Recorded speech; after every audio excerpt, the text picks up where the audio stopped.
What if the saddest moment of your dog's day happens every single time you leave the house? Not when they're alone for hours, not when they're hungry or scared. The moment you walk out the door, and what they feel in that instant. It isn't loneliness, it isn't confusion, it's something much more specific, much more heartbreaking. And if your dog has ever watched you leave, pressed their nose to the window, or waited by the door until you came back, you need to hear this, because what happens after that door closes might completely change how you see your dog. Picture this, you're running late, you grab your keys, your bag, you say, "Be good," maybe you give a quick pat, and then you're gone. And your dog? They walk to the door, they sit down, and they wait. They're not confused, they're not looking for something to do. They're waiting, specifically, deliberately, loyally, for you. Maybe you've seen it on a camera. Maybe a neighbor mentioned it. Maybe you just know, in that quiet way dog owners know things, that your dog doesn't really move much when you're not there. And you've probably thought, "They love me." You're right. But here's the thing. It's deeper than love. What's happening inside your dog during those hours is one of the most extraordinary things in the animal world, and most owners never fully understand it. By the end of this, you will. Here's something almost every dog owner has noticed but never thought too hard about. Before you leave, your dog knows.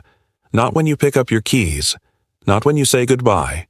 Before that, maybe 10 minutes before, maybe 20. They start following you, they get quieter, some dogs plant themselves near the exit, some just watch you with that certain look, the one that's hard to describe but impossible to miss. Scientists call this pre-departure anxiety, but that name doesn't do it justice. What's actually happening is that your dog has learned to read you like a book. Your routine, your rhythm, the specific order in which you do things.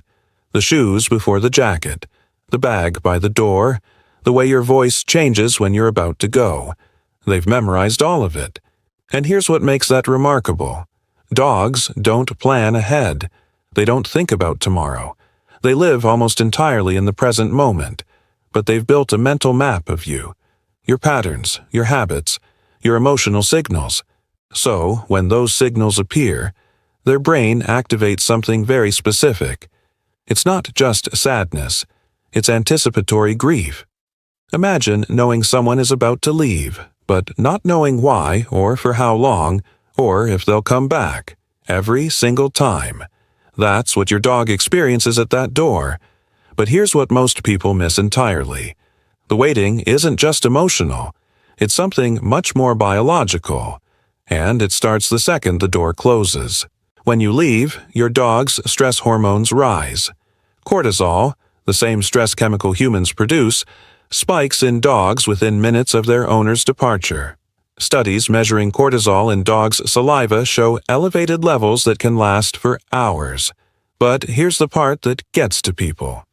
That cortisol spike, it's lower when the dog waits by the door, not higher, lower.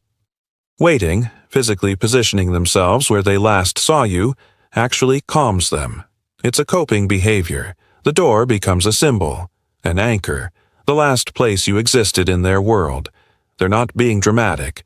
They're not trained to wait. They're doing the only rational thing their brain can do. You disappeared here. Maybe you'll reappear here. And so they stay, sometimes for minutes, sometimes for hours, patient in a way that makes most humans look restless. Now, you might be wondering, do they think about us while we're gone? Do they miss us the way we miss them? The answer is both simpler and more devastating than you'd expect. Here's what science has confirmed.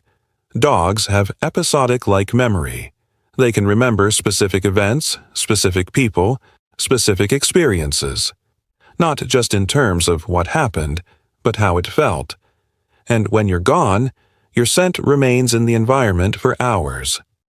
To your dog, that scent is almost like your presence. It's comforting. But it also fades. Researchers at Emory University used MRI scans to study dog brains. What they found was striking. When dogs smelled the scent of their owner, as opposed to strangers, other dogs, or even familiar humans, a specific region of their brain lit up, the reward center.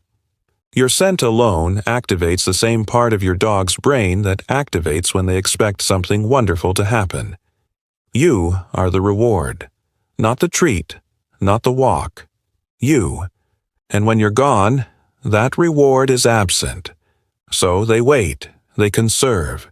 They stay close to the things that smell like you, your clothes, your chair, your side of the couch. They're not moping. They're holding on to you in the only way they know how. But here's the most emotional part of all of this. Your dog has no concept of time the way you do.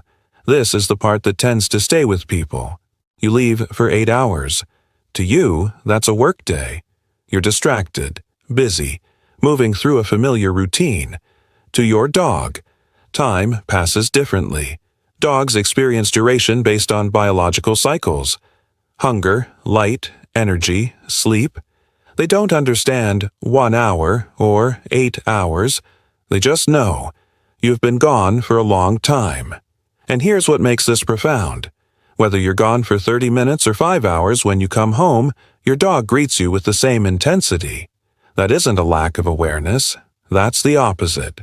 Every return is met with complete, uncalculated joy, because they never calibrated how long you'd be gone. They just held on to the hope that you'd come back. And you did. That greeting at the door, it isn't just happiness, it's relief. The thing they've been waiting for, the thing their whole system has been quietly holding out for, just walked back through the door. Take a second to think about the last time you came home. Did they spin, whine, press into your legs, bring you something, a shoe, a toy, whatever they could grab? That behavior has a name in animal behavior research. It's called reunion behavior, and it's been documented in species that form deep emotional pair bonds. Your dog greets you the way animals greet the beings they are most attached to in the world. You are their person, their safe place, their entire emotional home. And we haven't even gotten to the deepest part yet. In the 1960s, a psychologist named John Bowlby developed what we now call attachment theory. He was studying human infants, specifically how babies bond to their caregivers. What he found, when a caregiver leaves, infants experience distress. When they return, the infant relaxes, feels safe again. Here's what Bowlby also said. Attachment isn't about love. It's about security. It's about having a reliable, consistent presence that the brain can anchor to. Someone who always comes back.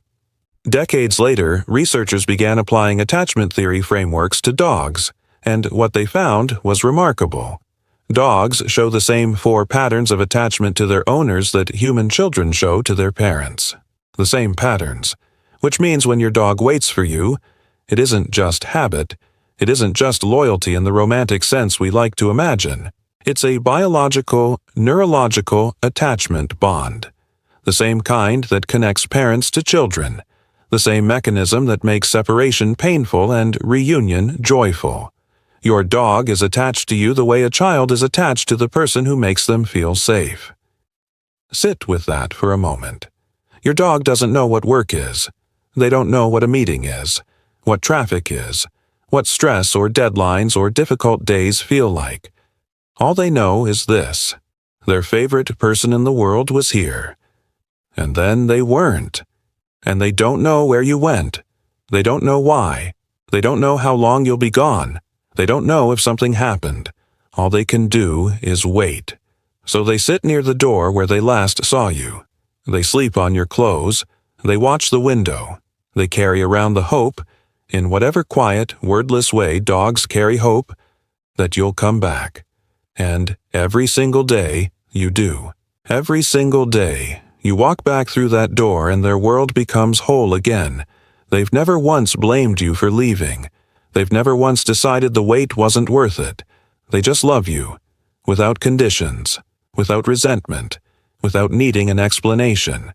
And maybe, just maybe, that's the most loyal thing any living creature has ever done. Knowing all of this changes something, because the question isn't just why your dog waits. The question becomes, what can I give them while they do? A few things that actually help. Backed by behavior science, not just common advice. A consistent departure routine. Dogs who experience chaotic or unpredictable departures show higher cortisol levels. Dogs who have a calm, repetitive goodbye ritual, same words, same tone, same brief affection, show lower stress. It doesn't have to be elaborate. It just has to be consistent. The routine tells them, this is normal. This is safe. The person always comes back after this. Something that smells like you. This sounds almost too simple. But an unwashed item of clothing near their resting spot has been shown in multiple studies to reduce anxiety behaviors during owner absence. Your scent is a presence to them.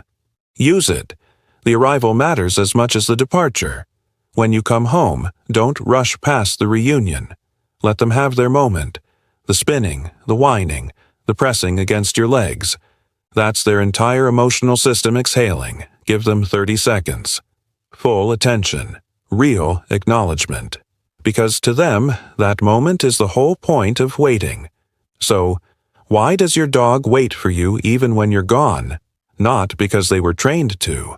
Not because they have nothing better to do. They wait because you are their attachment figure, their safe haven, the center of their emotional world.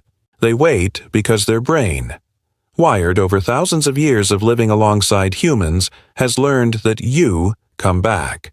And that knowledge, that trust, is worth waiting for. They wait because in the entire architecture of their experience, you are the thing that makes everything else feel okay. Your dog doesn't know what unconditional love is as a concept, but they live it every single day. In every quiet hour they spend near your door, you walk back in and they are complete. That's not just devotion. That's the most faithful thing in the world. If your dog is near you right now, and there's a good chance they are, take a second to really look at them. That creature chose you as their safe place. They built their whole sense of security around the sound of your footsteps coming home. Give them a little extra love today. They've earned it, every quiet hour of waiting. And if you want to tell me your dog's name in the comments, I'd love to hear it. Every dog owner in this community, we all understand each other in a way that's hard to explain. Because we've all seen that look, the one at the door, the one that means, I knew you'd come back. They always knew.